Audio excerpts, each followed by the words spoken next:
तक राज्यपाल महोदय इस पर एक्शन नहीं लेंगे तब तक रहेंगे। तो 7 दिनों से है। 7 दिनों से यहाँ पर अनशन पे हैं।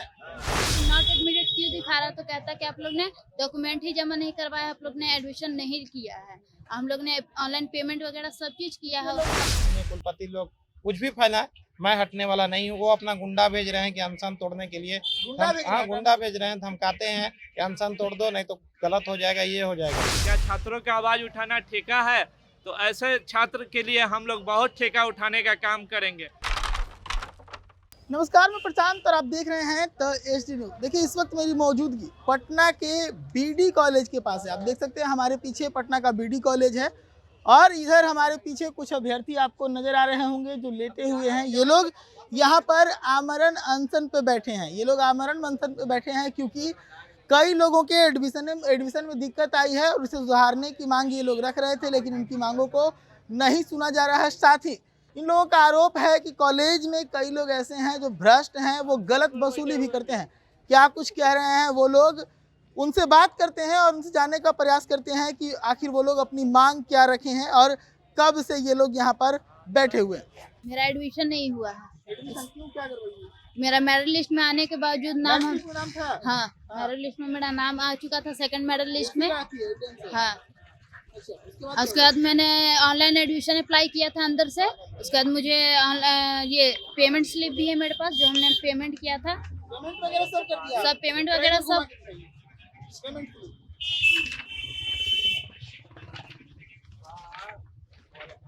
पेमेंट कर दिया। उसके बाद पेमेंट स्लिप करने के बाद जब हमने माइग्रेशन डाउनलोड करवाया रजिस्ट्रेशन टाइम, तो मेरा माइग्रेशन डाउनलोड नहीं हो रहा था।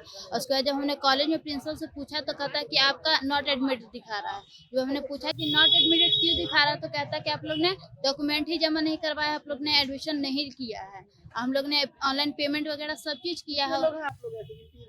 हम लोग बहुत सारे बच्चे हैं जो अभी नहीं आ पाए हैं। हाँ, हम अभी 3 लोग हम लोग आए हैं। बहुत सारे बच्चे हैं जो नहीं आ पाए हैं। पिछले 7 दिनों से है। 7 दिनों से यहाँ पर अनशन पे हैं। क्या कब तक रहना है? इसे तबीयत तो बिगड़ रही होगी आपकी आज। जब तक राज्यपाल महोदय इस पर एक्शन नहीं लेंगे तब तक रहेंगे। कब तक रहेंगे? क्या हो गया ऐसा? क्या मांग रखे हैं आप लोग? हम लोग मांग रखे हैं कि जो भी भ्रष्ट लोग हैं, चाहे कुलपति हो या योग्य प्रभारी प्राचार्य हो, और ये साबित जो भ्रष्टता का साबित हम लोगों ने नहीं किया है, शिक्षा मंत्री ने किया है, सदन में किया है, और उनसे बड़ा तो अब नहीं लगता है कोई है शिक्षा विभाग में। लेकिन फिर भी अगर राजभवन मौन है तो ये तो वही बता सकते हैं क्यों मौन है। रसीद लेके काहे लेते हुए? क्योंकि ये कुलपति सब जगह फैलाए हैं मेरे बारे में कि हम कॉलेज के छात्र नहीं हैं।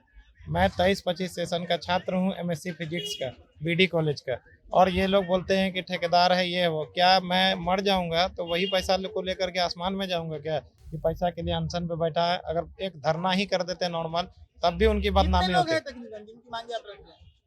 कम से कम 70 विद्यार्थी ऐसे हैं जिनका नामांकन का मसला है।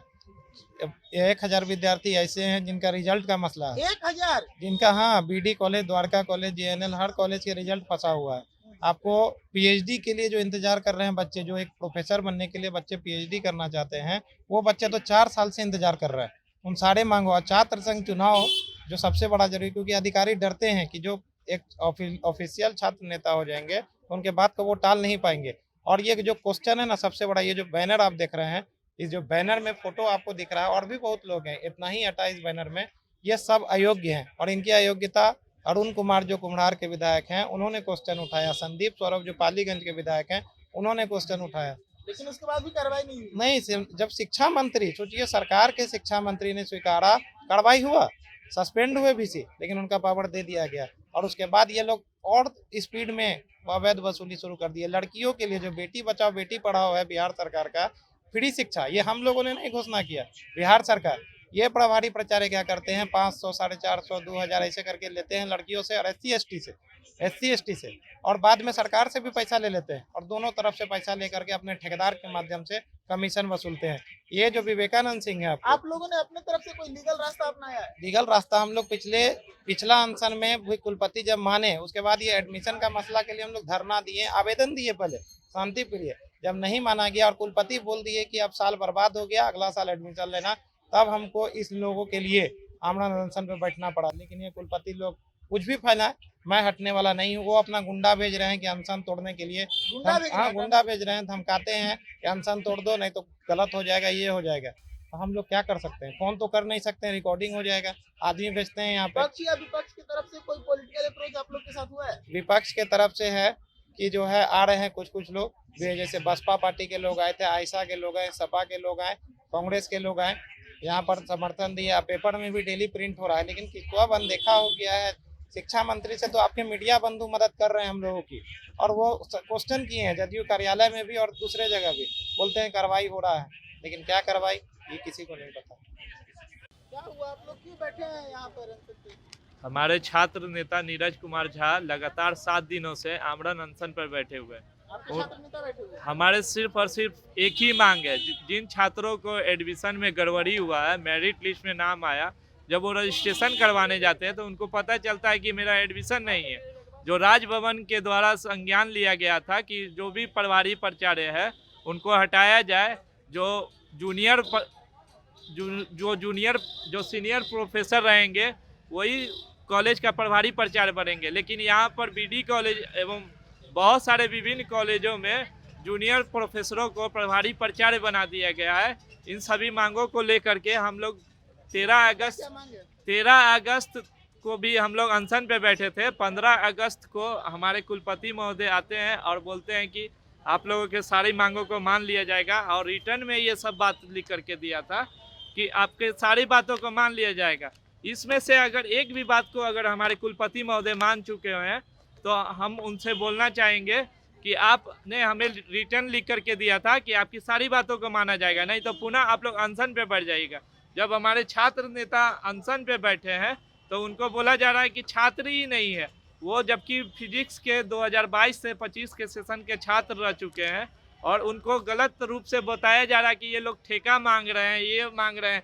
क्या छात्रों का आवाज़ उठाना ठेका है? तो ऐसे छात्र के लिए हम लोग बहुत ठेका उठाने का काम करेंगे। हम लोगों का विभिन्न मांग है कि जो भी छात्र एडमिशन से वंचित रह चुके हैं उनका एडमिशन पुनः किया जाए, और जो भी भ्रष्ट कुल प्राचार्य है उन्हें तुरंत निलंबित किया जाए, एवं पाटलिपुत्र विश्वविद्यालय में जल्द से जल्द छात्र संगठन का चुनाव कराया जाए। और चौथी मांग है कि यहाँ पर जो अवैध वसूली, जो छात्रों के साथ जो लड़की का 0 फीस है उसके नाम पर 450 रुपये का अवैध वसूली किया जाता है। जी, राजभवन का साफ निर्देश है कि लड़कियों से 0 फीस लेना है, लेकिन उनसे 450 रुपये का राशि लिया जाता है। ये गैर कानूनी है। इस पर जल्द से जल्द राज्यपाल महोदय को संज्ञान लेना चाहिए। ये सभी बीडी कॉलेज के छात्र हैं, ये सभी कह रहे हैं कि एडमिशन में गड़बड़ी हुई है, और हमारे पीछे एक शख्स लेटे हुए नजर आ रहे हैं, यहाँ के छात्र नेता हैं, और ये इन लोगों के लिए जिनके एडमिशन में गड़बड़ी हुई है उन लोगों की मांगों को लेकर यहाँ पर आमरण अनशन पर बैठे हैं। आज 7वां दिन आमरण अनशन का गुजर रहा है, लेकिन इनकी सुनवाई नहीं हो रही। इसको लेकर अब यहाँ माहौल भी जो है वो काफ़ी बिगड़ने लगा है। इस पर आगे जो भी अपडेट होगा हम आपको देंगे। जुड़े रहिएगा जय जिंद के साथ। धन्यवाद।